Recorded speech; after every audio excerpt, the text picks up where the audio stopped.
I am indeed the only YouTuber dangerous enough to wear a cardigan on camera. Now, my heating isn't working properly, and I've got a flat roof in my office, and it does get chilly in here in the winter months, so that's the explanation for that. But here's something else that... Everyone, this is a reaction video. Big shout out to Mr. Romero over here.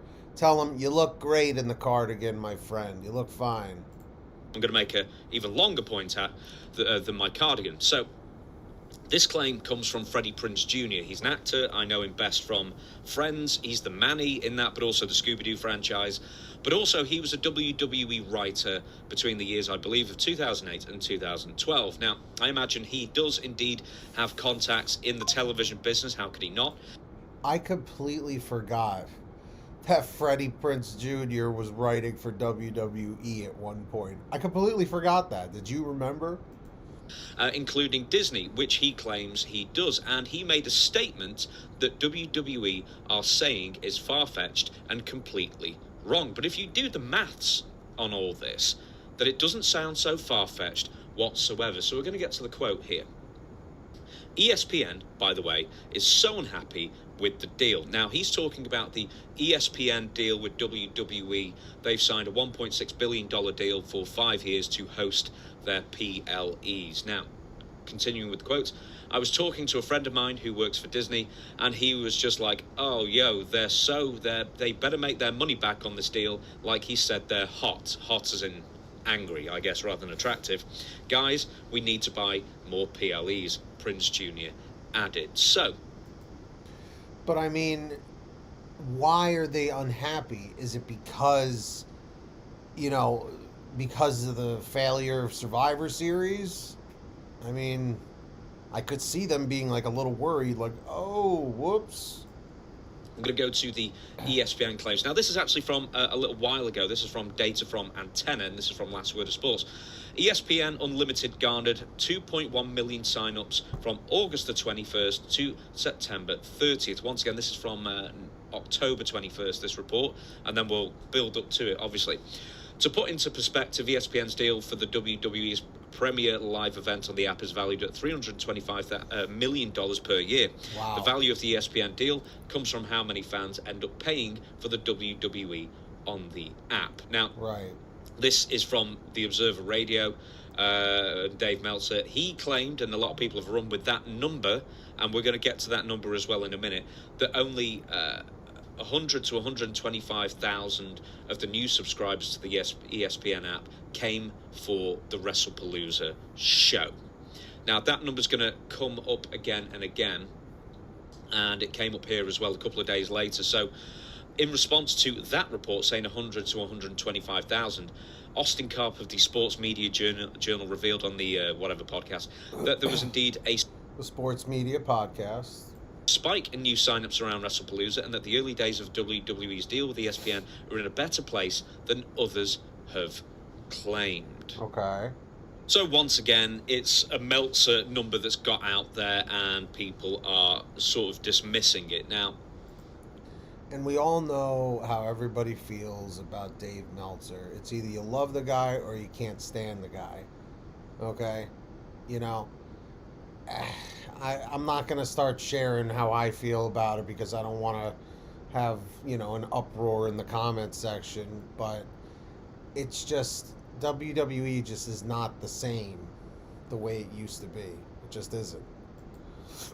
Or, people within ESPN and WWE or wherever it might be are saying that those numbers aren't true. But if you think about it, I can imagine that they are true to a point or around about that sign-up. But let's say it's not. Let's do some calculus here. And I was not very good at maths in school, by the way. But anyway, the actual deal is $1.6 billion over 5 years. You divide that by 5, that equals $320 million per year. Wow. WWE gets from ESPN for their PLEs. Now, divide that number by $30. In fact, divide that number by 12. So therefore, you get a monthly total of how much ESPN pays, and it's a very satisfying number: $26,666,666 per month. That is a lot of sixes. If you're still watching, thank you.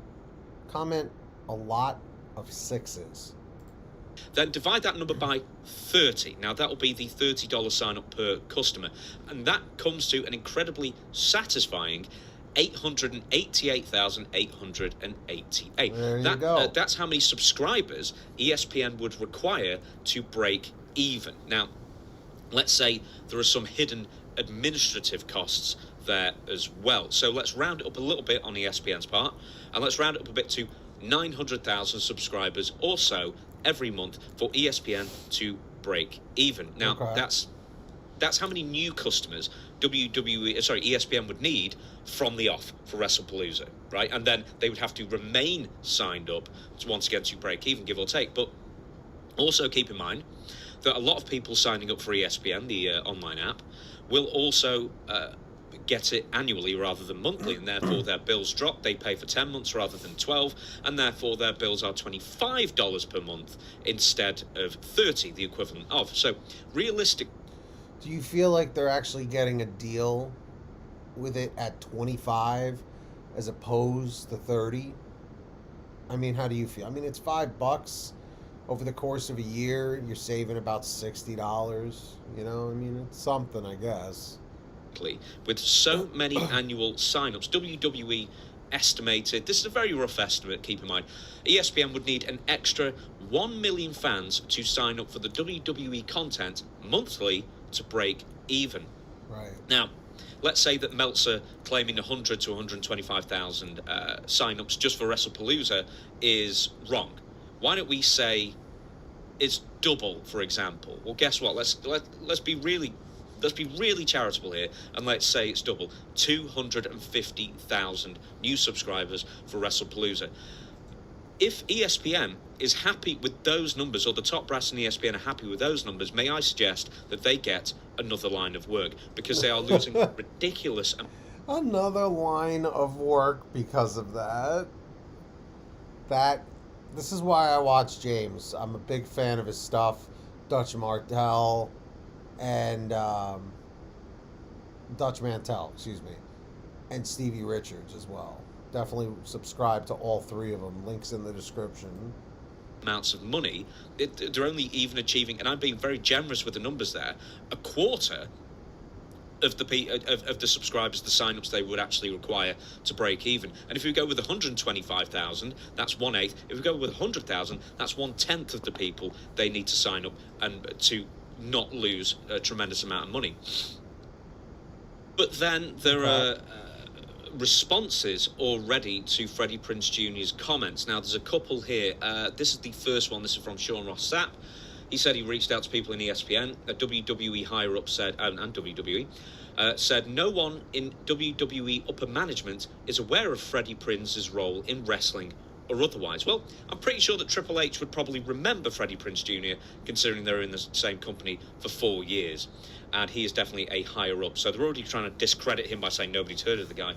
And an ESPN rep claimed that they haven't heard that chatter and have enjoyed working with WWE. I think here it is. That is the WWE quote. And where was the other one? It's basically not heard the chatter. The denial suggests that the partnership remains on solid ground. And contrary to the hearsay shared by the actor turned podcast. But once again, I'm going to rehash what I just said before there. If it really is 125,000, how is anyone happy with that? Apart from WWE and TKO. Now, no, I agree with what James is saying. I mean, how can you be just, content with that? Right? And do you think that Freddie Prinze Jr. is getting his information wrong, getting his sources wrong for some reason? Let me know. TKO have done this again. Their rights fees for WWE is one thing, but UFC is even more crazy, even more baffling. They will be moving to Paramount next month with all their pay-per-views, with an eye-watering, sphincter clenching $7.7 billion rights deal for Paramount Plus. Wow. And that's going to be over 7 years. 7.7 billion with a B, like Walter White said. So that's a $1.1 billion deal, like 3 times the amount, a little over 3 times the amount that ESPN are paying for WWE. And if you thought ESPN had no hope of ever recouping any of that money, or the vast majority of that money from WWE PLEs, then Paramount I think, are going to be an even worse boat when they realise, an even worse boat, you know what I'm saying? A boat with more holes in, that's made out of myrrh or lead or something like that. When they find out that they're not going to be making their money back from UFC stuff either, I cannot see anyone breaking even. And for whatever reason, all these streaming companies seem to be in this war of attrition of overpaying and overspending and hoping that they're the last ones to survive. So therefore they can then, I guess, 20 years down the line, pay less for rights fees at the end of the day. But I mean, in theory, I guess that's their strategy in theory, you know, but it doesn't always work out that way because the audience kind of judges the direction of where it all goes, right? there's got to be a tipping point somewhere, and we're going to stick with the wrestling rights fees here. AEW got a ridiculously high deal, which was worth probably not too far off $200 million a year when factoring the HBO deal and whatnot. And to make matters worse for them specifically, Warner Brothers Discovery is now deeply in debt to like the tens of billions of dollars, and are looking to be sold off either as a whole or in pieces. And the new owners, and this will be coming up in the next couple of years, they're 2028, I think, that their rights renewal is coming up. I don't think it's 2027, I think, either way. So the new owners are definitely going to be looking at the bottom line of some of their more expensive programming, and they're going to see that and think, damn, we can't even repeat these shows and get any kind of viewership from them. So, right. Which is another huge problem. Wrestling is... My cousin actually works for Warner Brothers Discovery, and she's been telling me this because she's concerned about her job, you know? So I actually have somebody on the inside.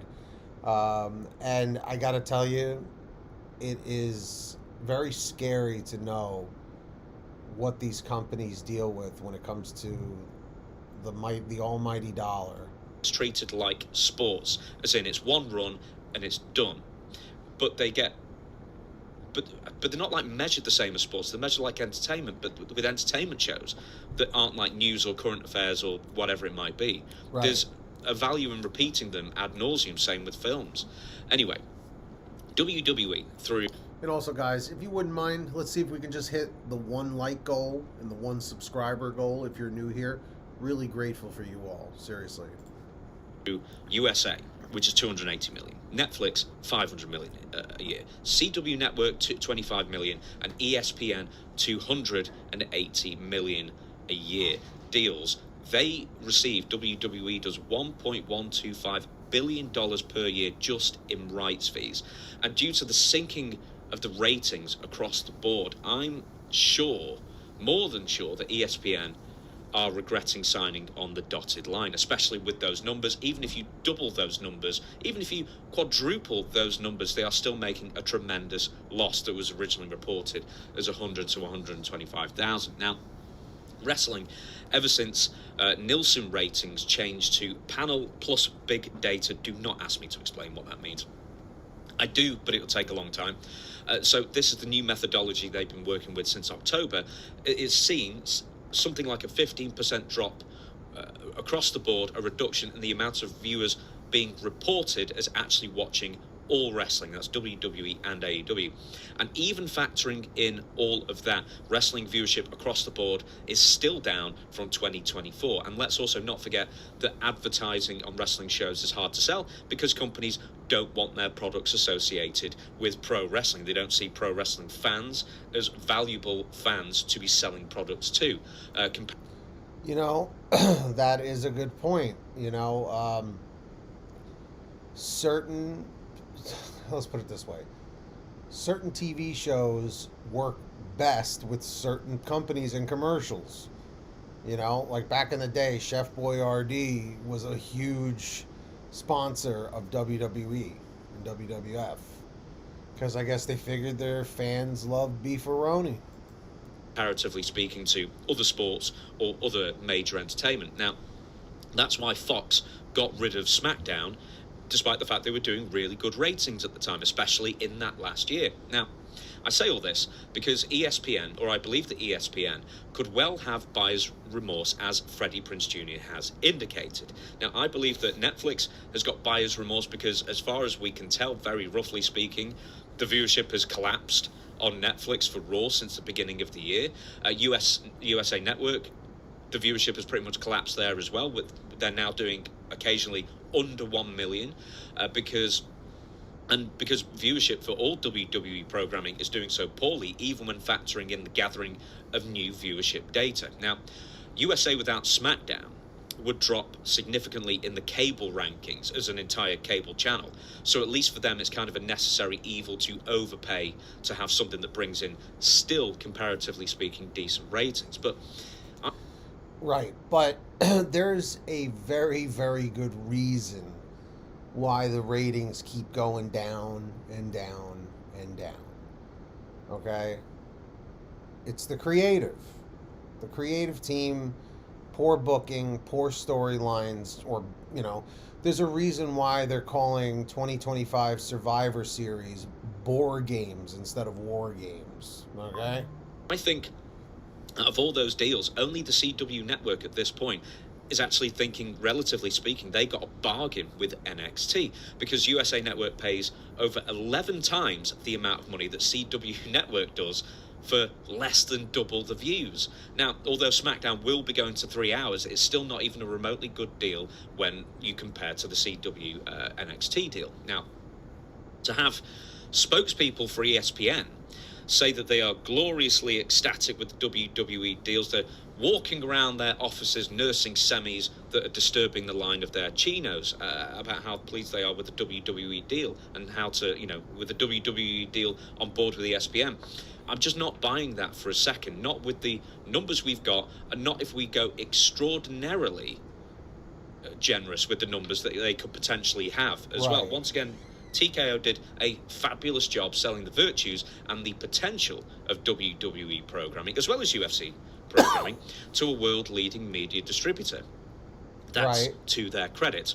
And in 5 years' time, I bet somebody else will fall for the exact same sales pitch. Now, WrestlePalooza is WrestlePalooza. It's not WrestleMania or the Royal Rumble, and I expect ESPN to gain a heck of a lot more subscribers, get more involved in the next year. But let's say that let's say that the 100,000 number is way underreported. Let's say it was 250,000. Let's say it was 500,000. If we say it was 500,000, they are still losing something like $160 million a year on this deal. It's nowhere near the and keep in mind this is very rough, 1 million or so sign-ups required to break even.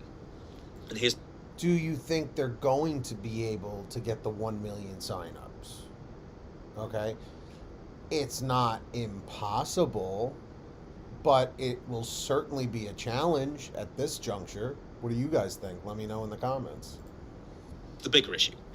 Even WWE, on their own podcasts, official podcasts, via Stephanie McMahon, and I've said this before, but it bears repeating, are telling people to skip the ads, save money, and get a VPN to watch these live shows on Netflix instead of paying ESPN $30 per month to have ad-filled, quote-unquote, old-style pay-per-views, now premium live events. It's 2025, and everybody is strapped for cash, and wrestling in the US would cost people, I worked this out somewhere, well over $100 per month if you had to get the basic cable and ESPN and Netflix for Raw, and CW I guess is free, but whatever else you have to sort of invest in. Now, 2025 WWE is just simply not worth that kind of investment. I can't imagine too many people thinking, man, there's just not enough wrestling in my life. I need to spend an extra $30 instead of doing the VPN or other ways of watching for free, or on YouTube just waiting like half a day and then just watch the highlights. So on YouTube's own, on WWE's own official YouTube channel. Now, as an example for the pinch that everyone's feeling over here as well, Chancellor Rachel Reeves and the budget last week made things worse for actual people who work by freezing tax thresholds for several years. So people's wages will go up roughly, probably not as much in line with inflation, and therefore more people will end up in higher tax bands. And all that money that the government will be taxing those people with is all going to benefit, and I kid you not, families with 3 or more children, despite that not being on anybody's political agenda. It just came out with it a few weeks earlier and said, well, this is what's happening. And to make matters worse, the Labour government, which is currently in at the moment, have been exposed through secret documents that they portrayed the country's economic situation as worse than it actually was, to then justify the freezing of the tax band thresholds and therefore pushing more people into higher tax bands. Now, were you guys aware of the tax situation that James is talking about? At the moment, I was not, but this is very interesting to know how the economy's going. Don't get me started on that. That's not what this channel's for. Again, not a political podcast, right. But working people here are also feeling the pinch. Now, once again, to wrap this up, Freddie Prinze Jr. also complained about the difficulty of using ESPN's new app, as he gets signed out too often, and then it is a struggle to sign back in. Now, I'm not in the US. I don't use the ESPN app. It means nothing to me because we have everything on Netflix. But what I did hear time and time again over the years is just how ordering a UFC pay-per-view was so unbelievably convoluted and difficult. And it was a really frustrating experience that you had to do through the app. And the experience never really even improved over the course of, 7 years or however long that UFC was on ESPN. So once again, ESPN's now got an app that doesn't work that well, charging you $30 for all these PLEs, etc. I cannot believe WWE will be ecstatic with this result, I'm sure. But do I believe that ESPN are ruining the day that they signed on the dotted line with this deal? I think it's very possible they will. And even if they'll be making a tremendous loss out of the gate. And despite even the most optimistic projections, I cannot see that ESPN will even break even on this deal. So the ultimate takeaway from this is TKO has won again on the... So everybody watching, let me know your thoughts on this. You've obviously heard mine. I do think ESPN is going to rue the day, as he's saying. Please make sure you subscribe to James's channel. His link is in the description. Show him some love over there. And of course, if you love this video, let's see if we can hit the 1 like goal, the 1 comment goal, and the 1 subscriber goal if you're new here. Thank you so much for joining us. And until next time, keep watching that wrestling. We'll keep talking about it and reacting. And if you don't like that, we got 2 words for you. Subscribe.